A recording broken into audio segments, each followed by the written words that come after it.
En Memorias que Perduran de hoy, tenemos una entrevista con un apasionado por la radio. En su muro del Facebook he podido reconocer el trabajo que ha desarrollado a lo largo de toda su vida. Nos recuerda que estuvo, por ejemplo, trabajando en Catavi, en Radio 21 de Diciembre, también en Colquiri, un centro minero, en Radio Vanguardia, pero luego se fue a la ciudad de La Paz para trabajar en Radio Altiplano y Radio Panamericana, donde desarrolló un intenso trabajo en el ámbito de la producción radiofónica. En su vida de radialista ha sido libretista, ha sido locutor, ha sido periodista, pero ahora ya con los años encima, él cuenta con 82 años, ha dedicado su trabajo también a la escritura de libros. Él escribe libros. Y el último libro que está por presentar se llama Las Espuelas del Diablo. Aunque hay que reconocer que antes también publicó su primer libro denominado Autopsia, que recibió el Premio Nacional del Cuento Franz Tamayo en 1981. Pero también ha escrito mitos, cuentos en 1957, de modo que nuestro entrevistado, yo diría, es una persona muy polifacética. Él es don Fausto Caballero Molina, a quien tengo el gusto de presentarlo en el programa Memorias que Perduran. Señor Caballero, su saludo inicial para el programa Memorias que Perduran. Muchísimas gracias. En realidad, esta es una sorpresa para mí. Rara vez tengo, digamos, motivos para que me entreviste. Pero mi último libro me está dando la oportunidad de conocer a periodistas como usted, señor Rojas. En la introducción hay muchas cosas que están obviadas, porque mi vida con 82 años me parece que ya es bastante prolongada. Yo empecé a trabajar en radio en Catavi cuando tenía 17 años y cursaba todavía la secundaria. Era el único estudiante que ganaba plata, porque los demás eran simplemente estudiantes y yo me consideraba un trabajador porque finalmente ganaba unos billetes. Comencé muy temprano en la locución. Digo mal, comencé escribiendo libretos. Y fue motivo para que le contradiga a mi señora mamá. Mi señora mamá, cuando me preguntaba qué iba a hacer en mi vida, yo le decía, voy a ser escritor, querida mamá. Y ella se reía y también ponía su tristeza y decía que me iba a morir de hambre. Cuando comencé a ganar mis billetitos en Radio 21 de Diciembre, despuesito de la Revolución de Abril, empezaron a florecer también las radios mineras. Y en un concurso yo me metí a hacer locución.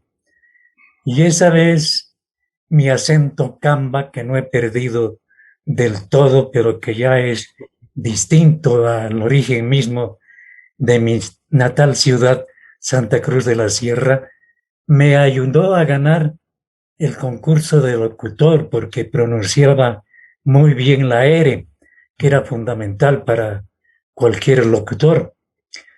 Pero yo me incliné más por el libreto. Era el tiempo en que una radio, propiamente, si quería ser buena, no podía subsistir sin un hombre que escriba libretos. Yo, sin saber ni siquiera la nomenclatura de que era un libreto de radio, hice mis primeros libretos para Radio 21 de Diciembre. No sabía cómo se hacía un libreto para radio y yo impuse mi estilo, mi propio estilo.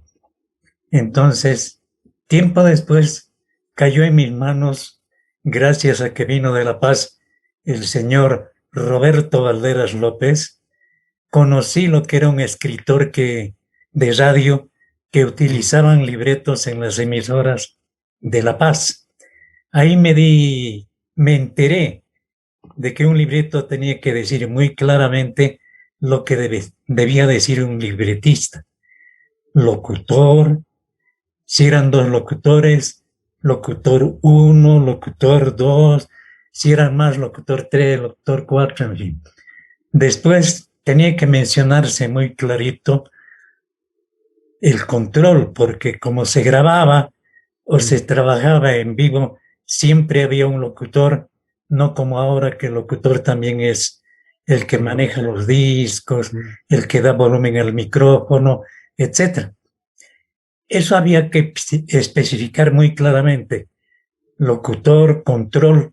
En control había que poner, digamos, si era una grabación de algún entrevistado o si el entrevistado estaba en cabina, había que decirle en el control, dele micrófono a fulano de tal, al señor Rojas, por ejemplo. Entonces, el otro abría el micrófono de los estudios y hablaba, digamos, el invitado. Conocí ahí el libreto que iba de ser radio, pero a mí me pareció que era mucho perder tiempo poner para cada libreto locutor, control. Lo único que suprimí fue el lado donde decía locutor y ingresaba directamente a lo que debía decir el libretista. El libreto estaba separado por puntos aparte. Por ejemplo, buenas tardes, punto aparte. El otro momento de escritura debía ser del locutor 1. El otro locutor ya no tenía que esperar que sea nombrado locutor 2, sino que entraba, buenas tardes, Fausto, ¿cómo te vas? Y así. Lo único que quedó de mi antiguo libreto, que yo me había inventado para trabajar en la radio, era el control. Entonces, con ese, claro que para la gente que estaba acostumbrada al libreto, yo tenía que explicar mi nomenclatura, ¿no? Le decía las partes prosódicas escritas sin mencionar locutor, era para la gente, para el locutor que debía hablar. El control era para el que está en la cabina de controles. Y así nos entendimos. Y con ese sistema de libretaje, incluso yo hice ya los guiones de prensa que se han popularizado hasta el día de hoy, ¿no? Por ejemplo, incluso en la televisión ya no se usa tanto locutor, animador, nada. Se deja el escritor para que esté en los estudios en una parte muy importante de la cabina de televisión donde están los sonidistas, ¿no? Entonces, cada uno de los, al menos cuando yo empecé a trabajar en televisión, en el canal 21, que ya tiene otros dueños, antes era el canal de otro compañero de trabajo, como era el señor Bayá, locutor muy famoso en Oruro. Ya toditos los que trabajaban en la cabina de controles utilizaban el guión y toditos se daban cuenta dónde debía resaltarse el audio, dónde debía resaltarse el que hacía locución y así. Con esa experiencia yo hice mucho libretaje y la verdad es que viví de escribir como había creído que iba a ser en mi juventud. Toda mi vida siempre he escrito. Claro que no he escrito para libros, pero me ganaba la vida escribiendo libretos. Hubo una temporada en que vino el boom de los locutores que improvisaban, tenían buena dicción, sabían manejar bien el castellano, y esos empezaron a desplazar a los de mi profesión, a los guionistas y a los escritores de radio. Hubo una vez aquí en La Paz que yo trabajaba libretos para 3 emisoras, Radio Illimani, La Voz del Estado Boliviano, Radio Progreso y Radio Altiplán. De los 3 me pagaban entonces los sueldos mínimos del país, de los empleados públicos y de las empresas privadas. Realmente fue una época brillante para mí, una época, digamos, de oro, porque haciendo libretos ganaba fabulosamente bien, ¿no? Después vino pues la época de las épocas flacas, cuando ya no necesitaban los libretistas, salvo para algunos programas culturales o los radioteatros, para esas cosas, pero en la mayoría de mis funciones ya no era necesario el libretista y me quedé mucho tiempo empobrecido porque la diferencia entre un locutor y un libretista era bastante en esa época. Así empecé y me inicié en Radio 21 de diciembre de Catavi porque mi papá era químico ensayista, de esos que determinan la ley de los minerales en laboratorios químicos. Era químico, mi querido viejo, y tenía un sueldo en una oficina que se llamaba Oficina de Ensayos. Ahí era mi papá uno de los principales químicos de la Patiño Máez, ¿no? Determinaba las leyes de las vetas de estaño para desecharlas o explotarlas y que con qué otros químicos se podía actualizar lo que interesaba al dueño, el estaño. Así comencé a trabajar en radio, seguí estudiando y llegada la época de cursar una carrera superior, ya era insuficiente Catavi, siglo XX o Yayagua, porque no habían institutos superiores, menos universidad como la de siglo XX que hoy existe y ya tiene su fama. Entonces me mandaron primero a Oruro. En Oruro no había que estudiar, salvo ramas químicas como ingeniería minera, ingeniería de petróleo, ingeniero fundidor, esas cosas más técnicas y más acordes con la geografía nacional. Me mandaban a Cochabamba. En Cochabamba ingresé a la Normal Católica de Cochabamba. Y no sé si seguirá existiendo como la Normal Católica, pero yo ingresé a la Normal Católica de Cochabamba y escogí la carrera que me interesaba, profesor de lenguaje y filosofía era esa vez. Estuve estudiando ahí y cuando egresé de ahí no me querían recibir en las escuelas fiscales ni en los colegios particulares. Decían que era universidad clandestina, que no servía y una serie de cosas. Y eso que había renombrados directores en las normales de Sucre y La Paz, que eran incluso poetas.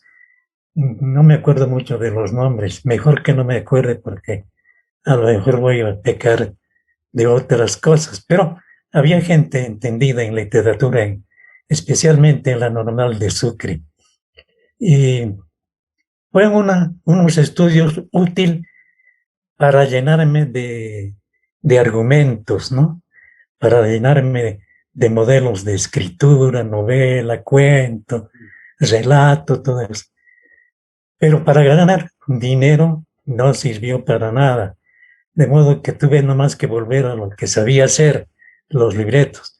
Ahí en Cochabamba, me dieron trabajo en la emisora San Rafael, que por ese entonces había nacido como nació la Hérbol aquí. Tenía que ser una radio educativa. Y la primera tarea que se impusieron los curas con ese tipo de radios era alfabetizar. Yo ahí ingresé como monitor de alfabetización, como era profesor y sabía de las materias que debían cursarse en primero de primaria, secundaria. Tenía que ir como en varita casi mágica a un sitio donde se reunían muchos jóvenes campesinos y yo tenía que indicarles lo que un profesor por micrófono transmitía al grupo que estaba en el aula. Y yo tenía que decir, aquí se lee ala, les tenía que hacer pronunciar como seguramente es el estilo de la alfabetización por radio, ¿no? Pero créame, ese sistema no funcionó. Y eso que en las comunidades campesinas los padres oblatos distribuyeron unas radios que solo sintonizaban la radio de San Rafael. No sintonizaba por nada del mundo otra radio. Yo creo que tenían soldados dial, no sé. Pero no dio resultado. Y tuvieron que convertirse en lo que es ahora una radio comercial, vivir de la publicidad. Me gustaría saber en qué circunstancias llega de Santa Cruz hacia Catavi. Me ha dicho que su papá trabajaba ahí, pero por ahí hay otras razones también. Es otra novela. Yo nací en Santa Cruz de la Sierra. Correcto. Viví hasta mis 4 años, creo, en Santa Cruz, como podríamos decir, bebé. Ajá. Porque mi papá especialmente, como era químico, tenía su farmacia. Se llamaba San Juan de Dios.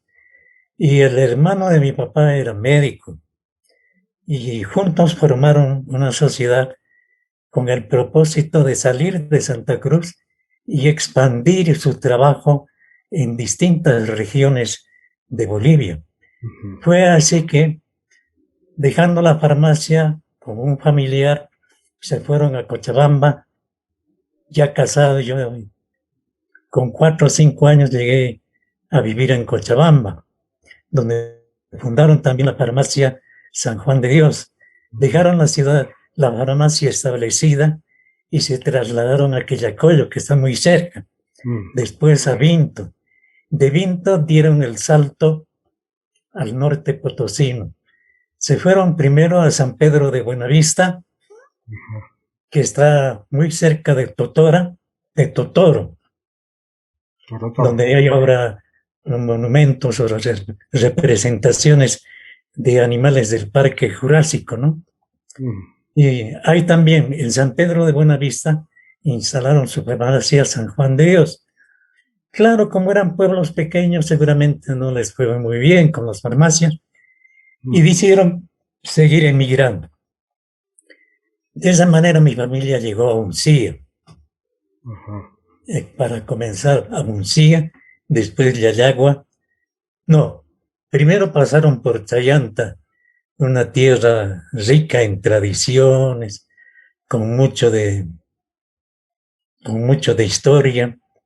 Hay lindas leyendas en Chayanta, que pese a mi juventud, a mi niñez, yo asimilé algunas.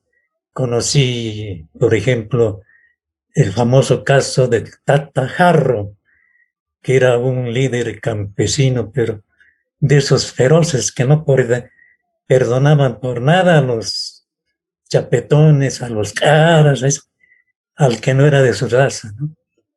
Y era muy admirado según decían mis papás, por el general Pam, quien lo había nombrado incluso coronel. Y cuando cayó todo eso, cuando se trasladó ya la capital de la República, La Paz, ¿no?, como sede de gobierno, vino también la época triste para la ocupación de mis padres y de su hermano, ¿no? Las farmacias no empezaron a producir. Y mi papá, con suerte, como sabía de química y demás cosas, entró a trabajar a Catavi, que es, digamos, una segunda parte de mi infancia, escuela y colegio secundario de Uncía. Ir al colegio secundario de Uncía era otro pequeño drama. Era bastante distante, unas 8 leguas, creo que separaba Uncía de Catavi. Entonces la empresa Patiño organizó un pequeño tren de 2 vagones con asientos de madera para que todos los hijos estudiantes de los mineros vayamos a estudiar a UNCIA, solamente de secundaria, porque tenía buenas escuelas primarias. Íbamos a UNCIA en tren, nos daba en 2 pensiones el almuerzo, una pensión para mujeres y otra pensión para varones. Y salíamos del colegio después de pasar en la tarde a las 5 y retornábamos a nuestro distrito en el tren. Era toda una belleza vivir ahí con ese estilo del tren, de todos. Muy bonita época y muy instructiva además, ¿no? Porque se pasaba por diferentes lugares que seguramente fueron históricos en pasados tiempos. Hasta ahí creo que he respondido su pregunta. ¿Y qué recuerdos tiene de Yayagua, de Uncía, de Catavi? Bueno, lo primero que se prende al que va a Catavi, a Yayagua, era la distinta vivencia que se tiene en una empresa poderosa, digamos, como la de Patiño Mines. Mineros bien atendidos en salud, bien atendidos en educación primaria, bien atendidos en alimentación, a través de lo que la revolución después hizo desaparecer, la revolución de abril, la pulpería barata. Se conseguía pan, digamos, a mitad de precio de lo que se podía adquirir en las ciudades. Todo era barato, todo costaba la mitad de lo que costaba en las ciudades. Esa era una gran diferencia para los que recién llegaban y se convertían en mineros. Pero con todo, la miseria no dejaba de campear, no dejaba de campear. Si bien los sueldos eran superiores a los que se ganaban en las ciudades, no alcanzaban para ahorrar, digamos, porque el objetivo de todo minero es ir a la mina, hacerse de plata y volver al sitio de donde era oriundo para acomodar, para comprar su casa, para disfrutar de todo lo que había ganado en la mina. No era el caso, digamos, de la mayoría de la gente, salvo uno que otro que entendía que minero no es una profesión para vivir eternamente, ¿no? Ni muchos años. Pero la miseria cundía terriblemente. ¿Y por qué? Porque no sé quién les habrá acostumbrado a diferenciar las clases. Los privilegiados de trabajo minero eran los ingenieros, los profesionales, los gringos técnicos que llegaban a las minas contratados por Patiño, especialmente del Canadá, de Alemania, incluso de Estados Unidos, que venían muchos ingenieros especializados en explotación de minas, en química minera, y los empleados, los contables, los que no ingresaban a interior minas, se quedaban en superficie y eran los que mejor ganaban, ¿no? Pero los mineros, los peones, siempre han llevado una vida miserable. Y creo que ese sentimiento y esa costumbre y eso tan increíble que pasaba en tierras tan ricas, continúa castigando a los bolivianos que se atreven a ser mineros, ¿no? Si ahora les han aumentado el sueldo, un minero gana mejor que muchos profesionales de las ciudades. En Huanuni, por ejemplo, me enteró últimamente que sus sueldos, en muchos casos, de los laboreros pasan de los 10,000 pesos. Por poco no les alcanzan a los diputados, ¿no? O a los senadores. Pero en ese tiempo eran los privilegiados, los llamados empleados. No eran mineros, no eran peones y tenían buenas habitaciones, casas pintadas interiormente con óleo, tenían sus estufas para el frío, en fin, contaban con muchas cocineras y claro, había un ejército de empleadas domésticas esperando a nuevos habitantes para ocupar también menesteres domésticos y ganar también buenos sueldos, ¿no?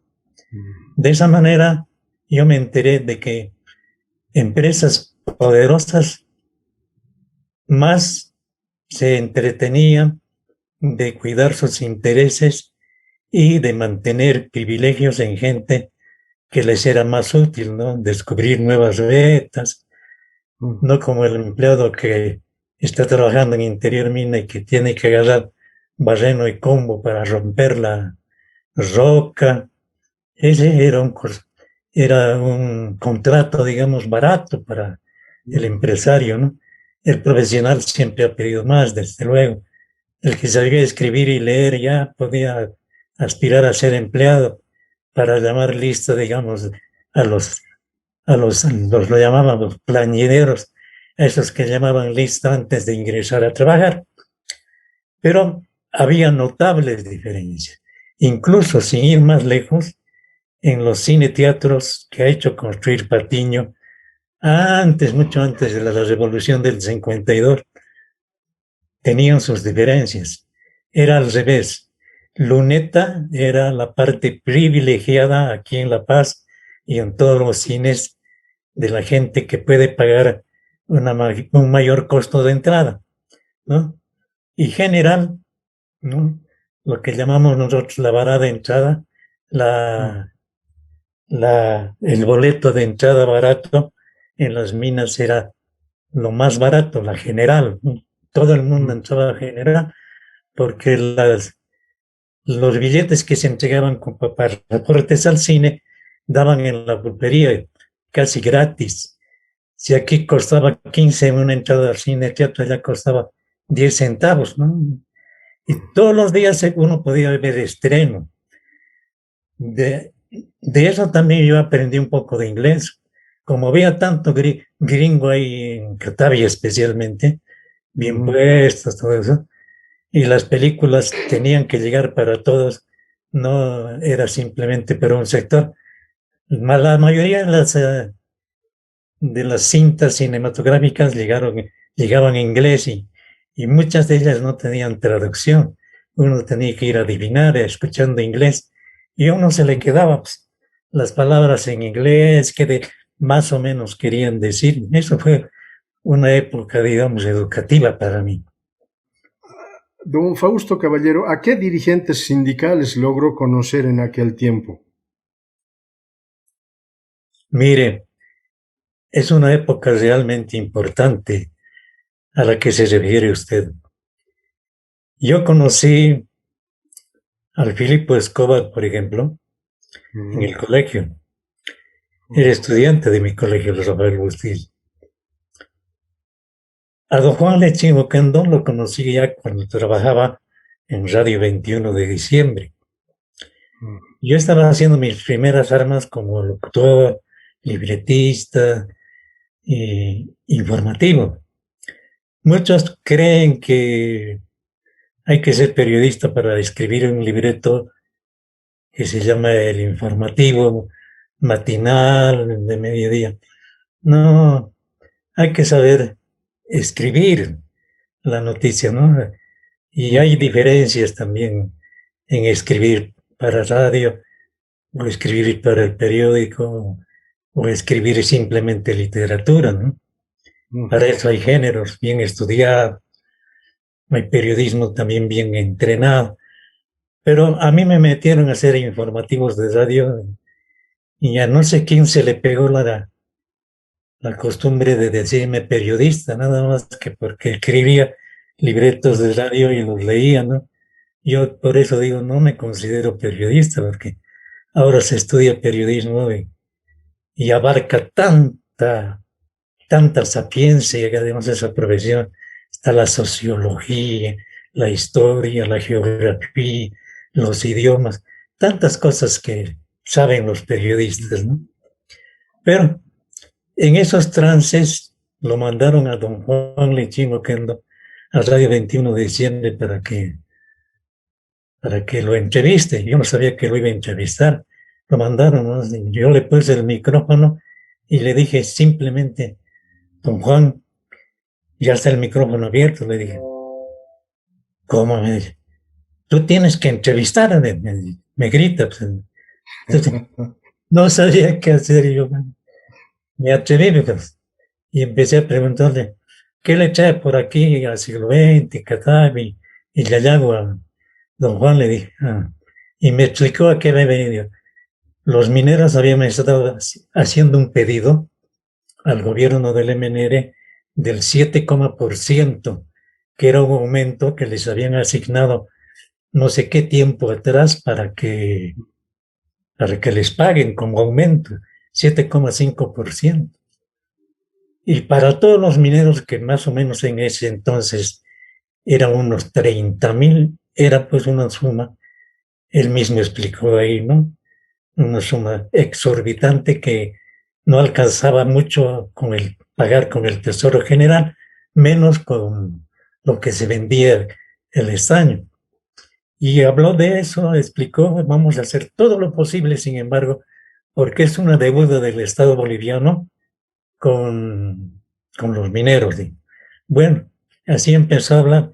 Ya se me ocurrieron otras cosas, sin embargo, y acabó la entrevista. Después don Juan me dijo, eres buen periodista, me dijo. Ay, eso se acuerda. Él fue el que primero me dijo, eres buen periodista. Ya, ¿no? Sí.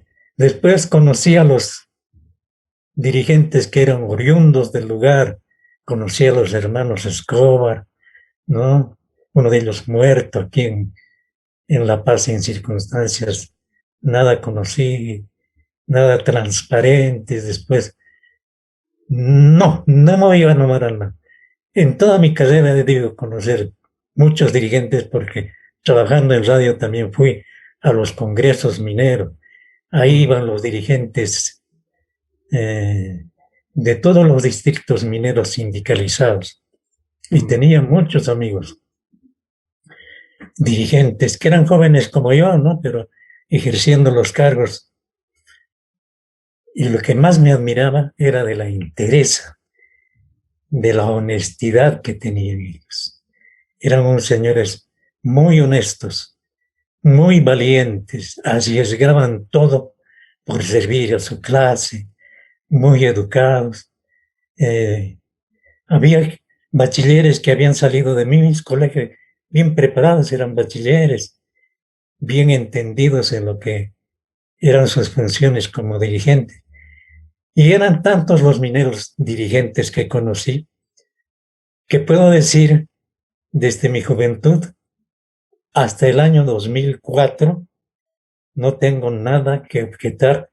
Por eso decía, no voy a dar a nombres, no voy a objetar de ninguna manera el trabajo que hacían estos hombres, tan entregados, tan valientes,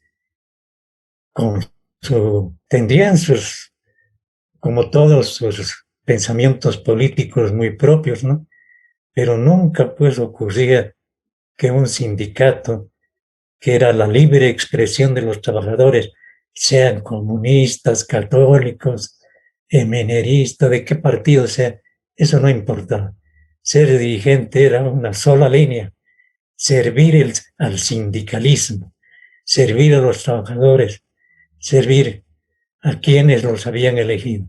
Nunca había traiciones, nunca supe aunque en la primera época sí, porque Lechín fue del MNR y estuvo con el MNR, pero después optó siempre por su línea de independencia.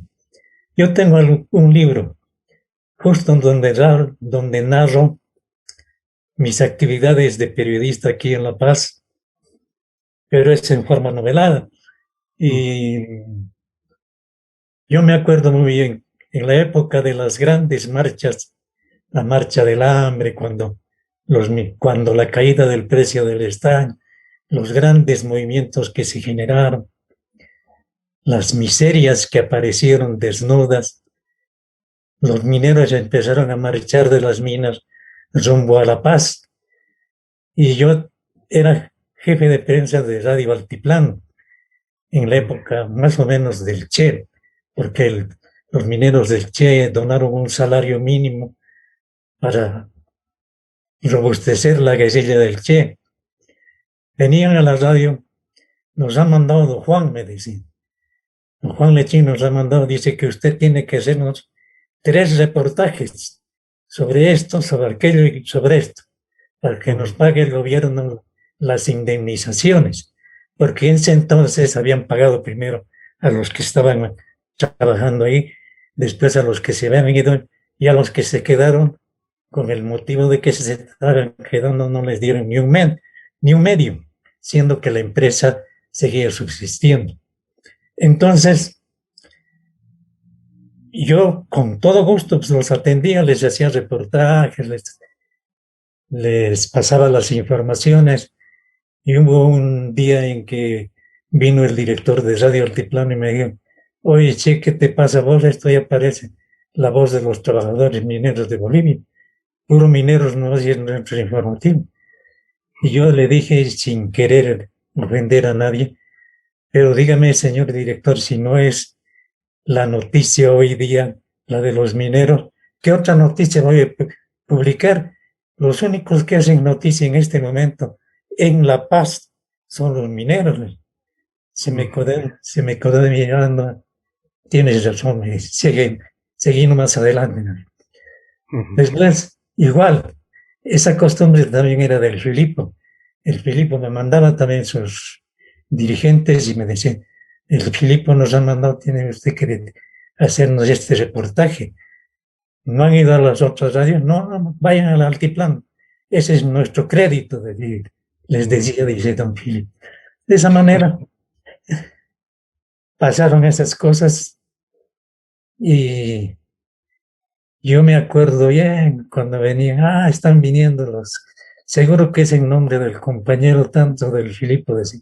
Y cabal, era una época también muy dolorosa porque compañeros que eran de mi curso apenas podían caminar con el reumatismo que habían adquirido.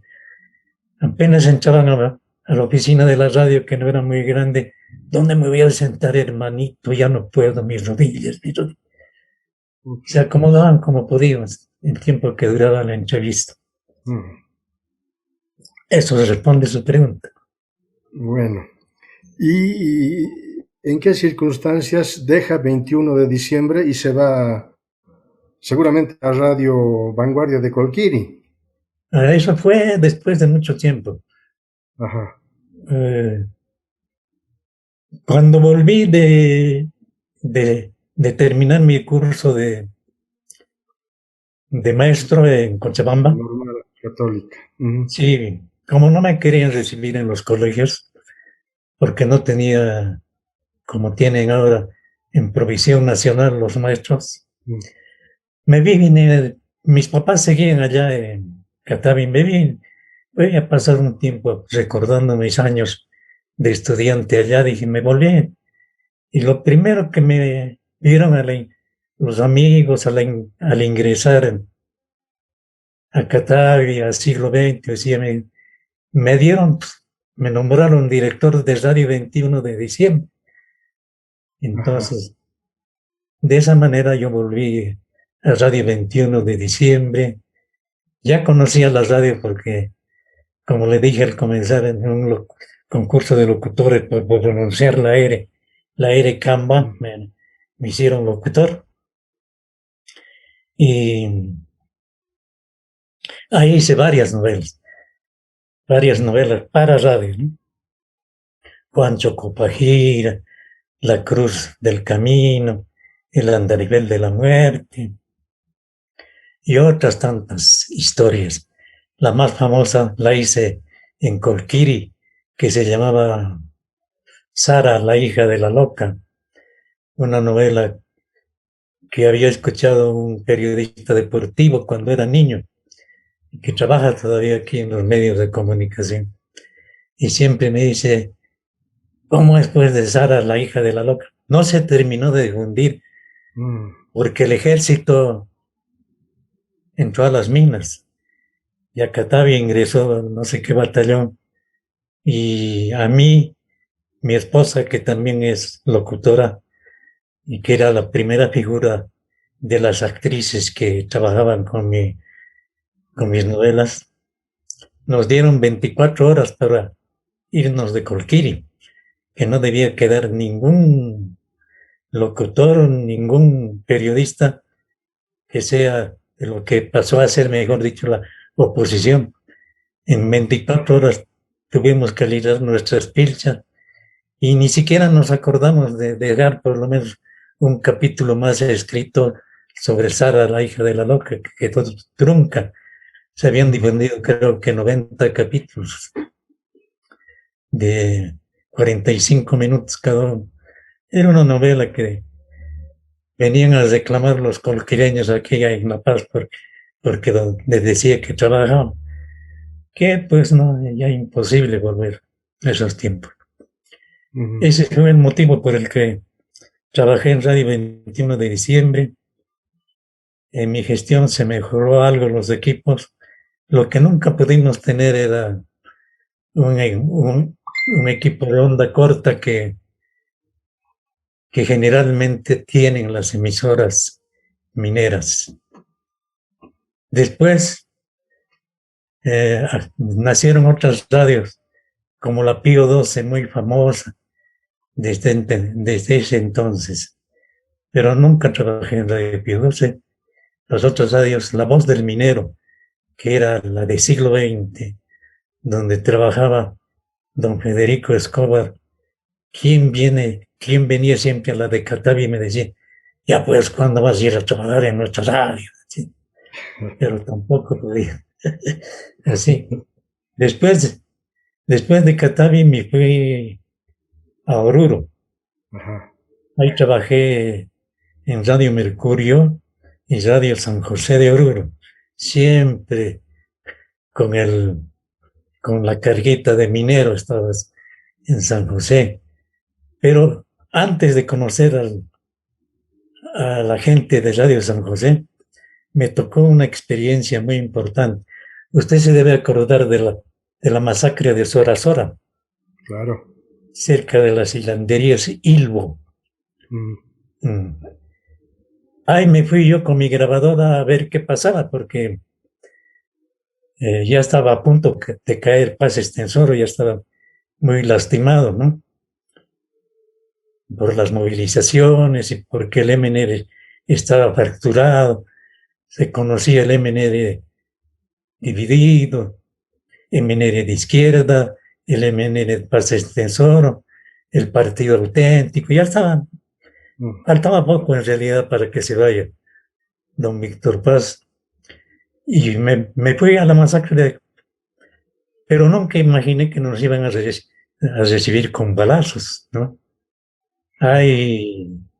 Fui testigo de ese movimiento en que el ejército no se arrepintió de disparar contra los hermanos mineros, ¿no? Hicimos buenas notas con lo que pude grabar y me fui con mi operador porque las grabadoras eran grandes antes, ¿no? Y uno tenía que tener quien cargue la maletita. Yo cargaba únicamente el micrófono. Alejandro Gutiérrez era mi operador. Llegamos a Oruro en plena balacera. Se habían estado agarrando los mineros de San José. Y la policía, no sé si era el ejército, creo que era la policía. Bueno, yo jalaba el micrófono a este lado y el otro quería correr por el otro, protegiéndonos, ¿no?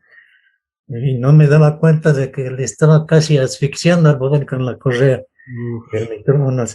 Hasta que hicimos un alto, bueno, nos serenademos. Vámonos por el cerro, había conocido vámonos por el cerro a San José, por lo menos ahí vamos a comer, me di cuenta, caminamos por el cerro, se escuchaban los balazos, pero ya no estábamos en la ciudad. Llegamos a San José de Oruro, ahí estaba Radio San José transmitiendo, relatando también. Yo intervine también ahí, hice un relato de lo que había visto, todo. Y como dijo mi compañero, nos dieron comida, unas latas ovaladas con sardina y unos panes grandes que parecían marraquetas pasañas, pero nos saciaron. De esa manera, estuve un tiempo más ahí, Colquiri, volví a Oruro. En Oruro trabajé en Radio El Cóndor, en Radio San Rafael, no, Radio San Rafael es desde Cochabamba. Después me vine ya a La Paz. A La Paz. Sí. La primera radio que me contrató fue la de Illimani. Y cuando me encontré con Minerva, ¿cómo te has ido a Illimani? ¿Por qué no has tradicionado? Ahora eres rosquero. Y le voy a decir una cosa que era bien cierta en ese entonces. No había lo que está pasando ahora con la gente que trabaja en radio y televisión. Antes lo contrataban a uno porque era buen locutor, lo contrataban a uno porque era buen libretista, o lo contrataban a uno porque era buen periodista. No les importaba un comino que sean de izquierda, que sean de derecha, que sean del partido, que fueran católicos, que fueran evangélicos, nada. Valía lo que sabía, lo que era en realidad. Para darle un ejemplo, cuando yo trabajaba en Altiplano, la radio que era de don Mario Carrasco, hermano de don Jorge Carrasco, decían que el diario era el diario y Altiplano eran radios de izquierda, eran medio comunistas, ¿no? Y la radio rosquera era la de José, La Razón, porque La Razón Nueva nada tenía que ver con ellos, ¿no? Yo trabajaba en el Altiplano y los mismos meses, años, trabajé en el servicio informativo de los Estados Unidos. Yo nada tenía que ver con los Yankees, nada tenía que ver con que era rosquero, ni siquiera era medio rico para que me llamen así. Y ellos sabían que trabajaba Radio Altiplano. Radio Altiplano me mandó a cubrir la guerrilla del Che. Y los del UCIS utilizaban mis grabaciones como si fueran de ellos. Una temporada yo tenía que escuchar mi voz en La Voz de América, porque el 7 de octubre hacían un resumen de la caída y la muerte de Che Guevara. Sintonizábamos la radio y salían los informativos que yo, como informativista de crónica, que así se llamaba ese programa que difundió UCIS aquí en La Paz y en Bolivia, pasaban las grabaciones de los guerrilleros muertos, del Che, y nunca ni los gringos ni mis empleadores del Altiplano me dijeron: este es comunista, este es rosquero, no puede trabajar. Pero ahora, ¿qué pasa con la pobre gente? Locutores tan buenos, tan excelentes como hay muchos, no pueden conseguir trabajo porque trabajaron con los anteriores gobiernos, les indilgaron una serie de culpas, lo que no existía en mis tiempos. Eso es lo que me da pena. En mis tiempos, ¿qué importaba el color político o lo que sea? Lo que valía era lo que hacías, lo que valías como profesional, ¿no? Eso. ¿Y cómo es que llega a Radio Panamericana? ¿Qué? ¿Cómo es que llega a Radio Panamericana? La Radio Panamericana. Me invitan, pues, a hacerme cargo de los informativos. El señor Daniel Sánchez me invita, que sigue siendo director de la radio. Ahora sí. Y me acuerdo que el jefe de prensa se estaba yendo becado a no sé qué lugar de España y había vacancia y a mí me invitó. Me presentó a los que trabajaban en la jefatura de prensa, los saludé a todos. Y yo me acostumbré a mi estilo y le dije: bueno, ¿qué informativo voy a escribir? Escribí lo de la mañana, me dijo. y te van a acompañar estos fulanos. Bueno, yo pensé que era lo mismo que pasaba pues en otras radios, porque si ha tenido éxito mis informativos, ha sido por una cosa, que uno solo era el redactor y los demás eran los reporteros. Yo me ponía a la máquina y tenía que escribir todo lo que habían recogido, grabaciones y todo, menos la grabación.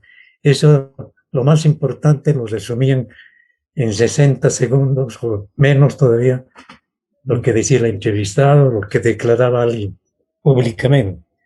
Entonces, yo hacía mi libreto de informativos sin que ellos redacten una A.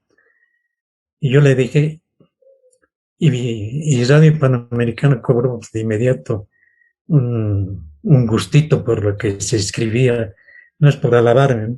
Por lo que se escribía en la mañana. Y una vez el director me dijo, ¿por qué les gusta tanto tu informativo de la mañana y no escuchan mucho los otros? Yo le dije, el secreto está en que uno solo redacte todo el informativo. Eso es lo que me ha enseñado un buen escritor de radio que yo conocí en siglo XX y en radio, donde nos encontramos, en Radio Tunari de Cochabamba, Germán Pita Romero apellidaban, un famoso locutor de antes. Y él me decía, el informativo tiene que tener un estilo, el que más te guste a ti, y vas a ver cómo te van a escuchar, me decía. Por ejemplo, en esa radio donde se trabajaba, el único redactor de los 3 informativos era el señor Pita Romero.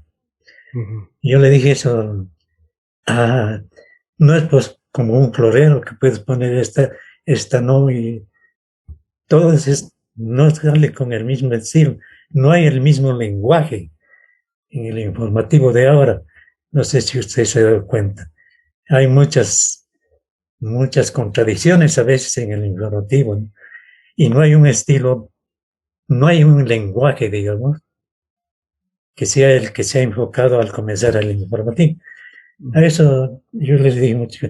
Y eso se quebró también conmigo porque finalmente los reporteros exigieron pues, redactar sus propias notas, empezaron a quejarse, no es lo mismo, ¿para qué yo no he venido para trabajar de simple reportero? Yo tengo que escribir mis notas, así.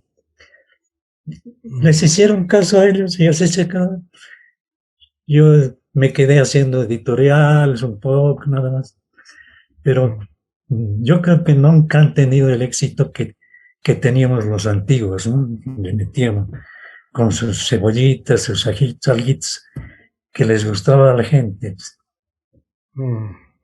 Bueno, ahora pasemos a su faceta de escritor. Sus libros en general están referidos a Uncía, a Catavi, a siglo XX. ¿Cómo es que ha logrado retratar en sus novelas estampas de aquella región?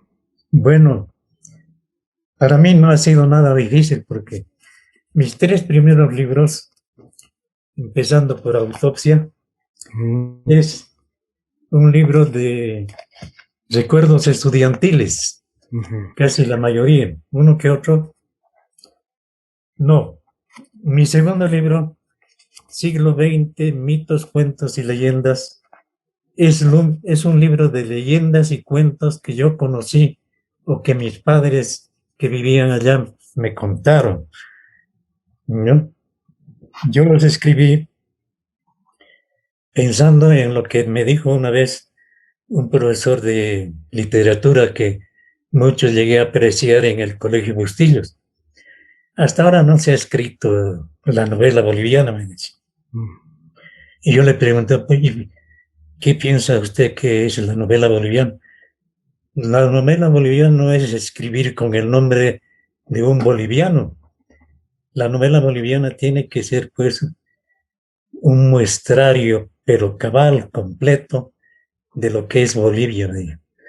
Entonces, tiene que reflejarse en la novela boliviana lo que es Bolivia. Pues, ahora se estila, por ejemplo, de que los escritores de cierto renombre se vayan a vivir al exterior, asimilen mucho de lo que es Lima, de lo que es Washington, lo que es Virginia.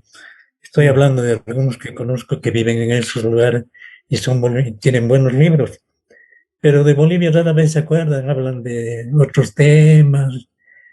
Bueno, como decía este señor, no tiene que ser necesariamente boliviano el que escribe la novela boliviana, sino uno que con glamour. Algo parecido en Macondo, has leído Macondo de nuestro amigo famoso Nobel. Claro que sí, le digo yo. Llegaba y regresaba. Claro, le decía yo. Macondo es un resumen de lo que es Colombia, me decía. Están las guerrillas, los viejos, los estudiantes, las preferencias que tiene el pueblo colombiano por la lectura, los cuentos que han escrito famosos, siempre están publicados en los periódicos, y las diversas regiones que hay, los ríos que cruzan, los inventos que surgen, se conocen. Todo lo que es sus papás colombianos, su viejita colombiana, la abuela colombiana con diferentes vivencias. Eso es Colombia. Este señor, y Macondo, aquí en Bolivia tenemos un Macondo que nadie explota todavía, me dijo el profesor. ¿Cuál? Le digo yo. ¿Cuál? Le digo yo. Catavi, pues, ¿de dónde son tus papás? De Santa Cruz. Ahí tienes una muestra. ¿De dónde la mayoría de los farmacéuticos, de dónde son? Vienen de Chuquisaca. Si han estudiado en Chuquisaca, quiere decir que son chuquisaqueños. No todos, pero habrá alguno. La mayoría debe ser Cochabambín. Los campesinos de dónde son, de Chayanta. Los mineros son de Chayanta, de siglo XX. En fin, este es un Macondo en chiquitito. Hay de todo, toda clase de gente, y todos son bolivianos. Todos ellos pueden decir qué saben de Bolivia. Y el escritor que llegue a reunir tanta gente y hablen de Bolivia, ese va a tener el privilegio de haber escrito una novela boliviana. Entonces yo estoy muy cerca. ¿Por qué? Porque en mis libros hay cochalas, hay de todo. Pero no es todo, claro que no es todo. Pero estoy escribiendo un libro que lo he terminado hace 5 años, y cuando lo publique te vas a enterar de que hay muchas cosas de Bolivia, con muchos personajes de esas regiones. Y bueno, y el primero en leerlo vas a ser tú. Cuando lo busqué para que lean los borradores, ya no le pude encontrar con vida. Y él me dijo, ese va a escribir la novela. Yo no pretendo ser, desde luego, que voy a escribir semejante hazaña, ¿no? Pero algo voy a reflejar, algo. Su última novela, Las espuelas del diablo, ¿cuál es el contenido que estás reflejando en este texto? Bueno, me hubiese gustado ser protagonista, conocedor de este suceso. Eso ocurrió en 1923. Y yo con mis amigos me hacía también amigos de sus familias. Ahí conocí muchas familias que habían vivido desde 1900 en aquellos lugares. Los Barrones, los Paredes, varios amigos, los papás y ellos me contaban lo que había pasado en 1923. Y siempre se me quedaba eso, porque me parecía que era muy propia para una novela de acción, de drama, de sentimiento, de todo eso. Y creo que mi novela tiene algo de Frederick Forsyth, el autor del Chacal, que mezcla la política, inventando la política ficción, ¿no? Y hechos que no son reales, pero que al final, porque es ciencia ficción, parecen de verdad, ¿no? Lo único de verdad es fusilamiento del primer complotador contra la vida de De Gaulle. Primer capítulo se desbloquea, después no hay nada más. Y así, sin tener esas pretensiones, no, yo espero que esta mi novela les guste porque es una especie de aventuras, ¿no? Donde hay muchas cosas, mucho sufrimiento, mucho heroísmo, mucho abuso y mucho coraje, ¿no? Para afrontar la vida. Espero que, como es una novela que reúne esos principios fundamentales de la novela en general, les guste y vuelvan a leer las otras que pienso publicar más adelante. En Cochabamba, ¿dónde podemos encontrar su libro? Bueno, todavía no está siendo distribuido por librerías, pero se puede solicitar. Aquí tengo el teléfono de mi hija. Si usted tendría la gentileza de anotar a quien les interese, que le escriban a ella para que vía correo se les pueda entregar, ¿no? 79 14 63 20. Su nombre es Estela Caballero. Estela Caballero. Bueno, finalmente, ¿qué retos y qué desafíos aún quedan para adelante, señor Fausto Caballero? Me estoy acostumbrando a ser jubilado, le digo. Eso de los retos ya no me llama mucho la atención. El único reto es publicar los libros que he ido escribiendo a lo largo de mi existencia. Tengo como tengo 5 novelas, tengo 4 libros de cuentos como los que le he mostrado. Tengo el próximo, espero terminarlo para el 20 de octubre, porque es un homenaje, podríamos decir, de un Colla poco ilustrado a la ciudad de La Paz. Se va a llamar el libro La ciudad y sus fantasmas.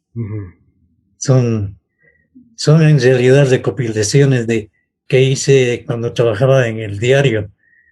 En el diario, el jefe de redacción me obligó a hacer reportajes de los barrios en toda una época que duró algunos años y se han ido acumulando. Bueno, yo los acumulé para escribir después un libreto y hablaba también con vecinos antiguos que habían visto un fantasma en este lugar. En esta casa vive ahí un cojito fantasma que de día no lo vemos. ¿Sí? Y eso también me interesó. Y vi otros modos de conseguir leyendas. Hay muchas leyendas que aparecen en ese libro. No tienen el nombre del autor, pero claro, ¿quién le va a pedir autoría a una leyenda, no es cierto? Es difícil encontrar a el que crea una leyenda, tiene que surgir espontáneamente de alguna manera, pero hay algunos.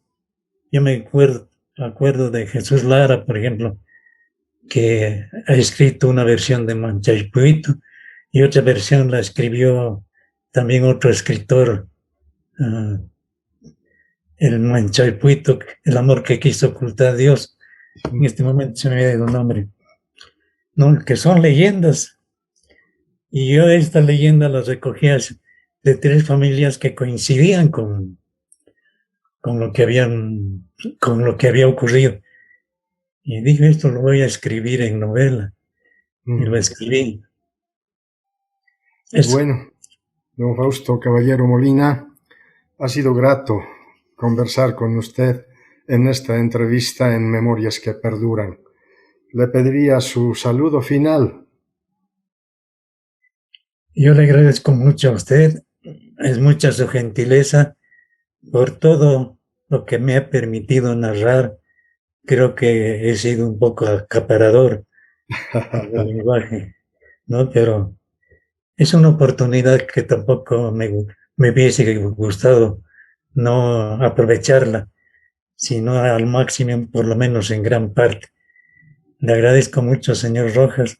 Usted tiene un programa con un título verdaderamente hermoso.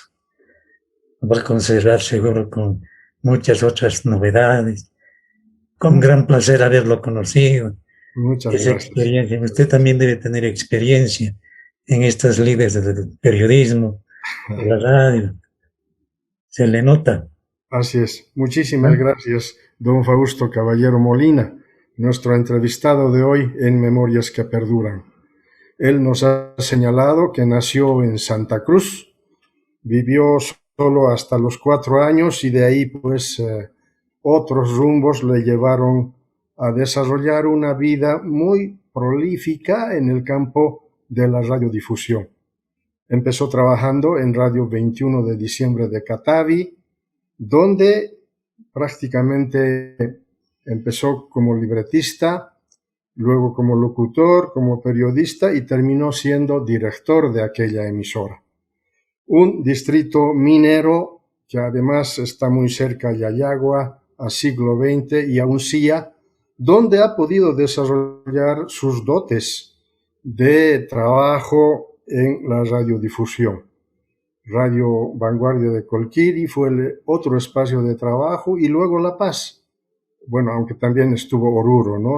Oruro nos había dicho Radio El Cóndor, Radio Mercurio y ya luego La Paz, Radio Altiplano, Radio Illimani y Radio Panamericana, donde desarrolló también su trabajo en el campo periodístico, haciéndose cargo del informativo de la mañana. Pero ahora su faceta de escritor es lo que más destaca. Ya habíamos señalado sobre su libro Autopsia, que le permitió ganar el Premio Nacional de Cuento Franz Tamayo en 1981, pero también su segundo libro, Mitos, Cuentos y Leyendas, el año 1987, referido al distrito minero del siglo XX. Su novela Las Espuelas del Diablo, el libro que ahora ya va a estar pronto en circulación, y como desafío todavía quedan otros libros que don Fausto Caballero está trabajando con mucho ahínco, con mucho entusiasmo. Ha sido grato conocer esta semblanza de vida de una persona que ha dedicado tantos años a la radiodifusión boliviana. Muchísimas gracias por haber compartido su semblanza en Memorias que Perduran. Hasta pronto. Hasta pronto, muchísimas gracias. Muchas gracias. Ha sido un gusto. Gracias.